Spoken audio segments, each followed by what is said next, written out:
الطرف الاخر ويقول لك باللي احنا ما ربحوناش في التيران وما نحاولناش. الماتش تلعب العام اللي فات يا جماعه، ولا يمكن الحديث على شيء غير منطقي.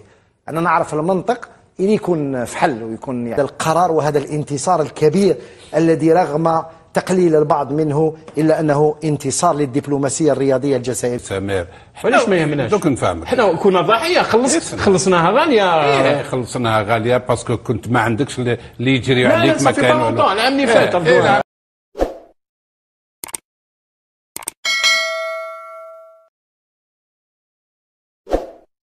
القرار وهذا الانتصار الكبير الذي هضر شويه. دوكا هما ممكن قوانين تعرفهم خير مني. دوكا لوسما لاكاف هادي على بافوي لي لوا، انا با ريسبكتي لي لوا تاع لاكاف. اوكي احترمتش القوانين، بصح لوسما خسرت اليميني على لي فري ديبونسي الدراهم توسع كاع هادو. لاكاف ما تعود لهاش، لوسما اللي دوفري اتاكي لاكاف. دوك لازم يروحوا لليطاب بروشين، لازم يدوزوا اللي ياخذوا ان تري بون افوكا. وصراحه ايضا الكومونيكي او ميديا تاع الطاس تاع لوزان تريبيونال اربيترال دو سبور، يعني ما نقدروش نكذبوا ان كومونيكي اوفيسيال كوب دو لا كونفيديراسيون تاع لا كاف 2023-2024. التريبيونال اربيترال دو سبور ادمي لابيل دو لا fédération algérienne de football. C'est la fédération algérienne de football qui a fait le nécessaire au sujet des maillots de RS Nahdat Berkane. Lausanne, le tribunal a admis l'appel de la Fédération algérienne de football contre la Confédération africaine de football. C'est la Fédération algérienne ضد الكاف. يعني هنا هذا فوز كبير للاتحاد الجزائري كما قال سمير. سي اون بروميير اننا نفوزوا على الكاف في قضيتنا، وايضا ضد لا Fédération marocaine de football.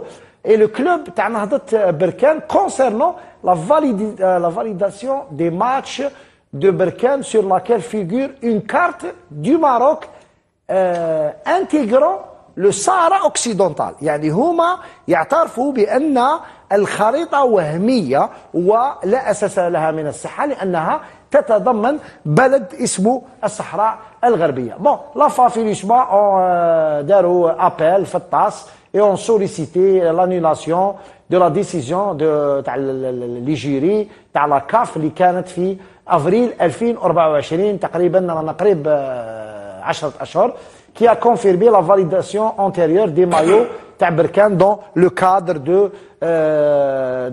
du match هذا اللي كان بين اتحاد العاصمه ونهضه بركان.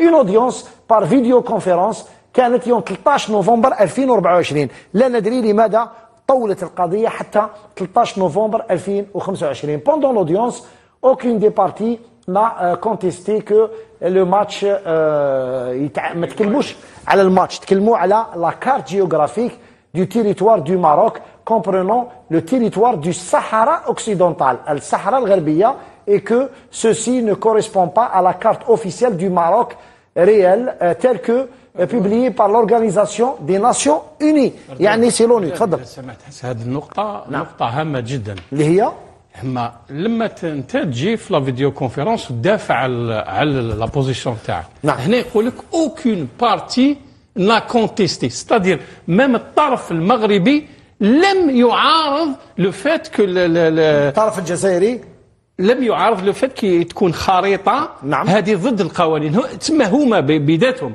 لي زافوكا تاع الطرف المغربي ما قدروش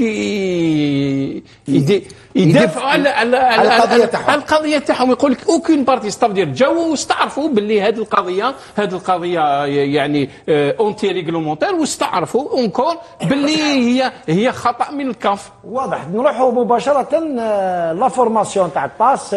seule la FAF a épuisé les votes de droit préalables à l'appel تاع الطاس. l'appel formé par l'USMA est donc irrecevable. يعني لابيل تاع اتحاد العاصمه لم يكن مقبول. لازم بريسيزون رضوان. هنا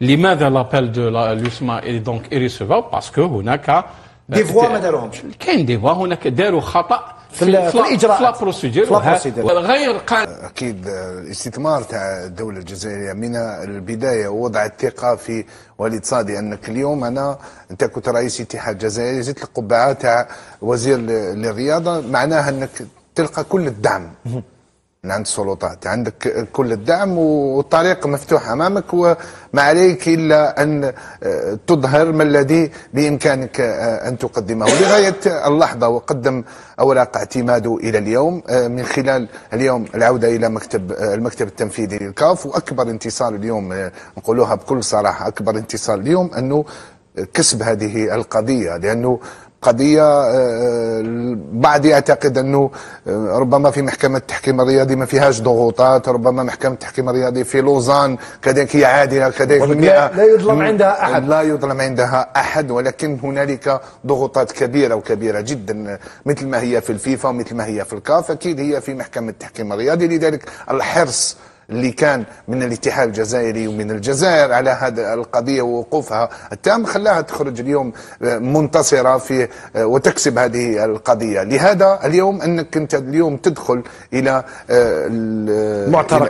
أو إلى المكتب التنفيذي للاتحاد الإفريقي، يكفيك أنك عندك الثقل وعندك الوزن تاع الجزائر، فما بالك اليوم أنك تدخل من موقع قوة كاسب قضية من البداية وأنت ما راكش عضو في المكتب التنفيذي، تدخل بقوة في المكتب التنفيذي. وعدة أمور ستتغير، موازين القوى ستتغير آليا بصفة عادية، راح تميل موازين القوى، لن تبقى كما كانت. اللوبيات كذلك، العديد من اللوبيات كذلك ستتخلف. سي با اوسي فاسيل. لا رضوان، سي با فاسيل، سي با فاسيل.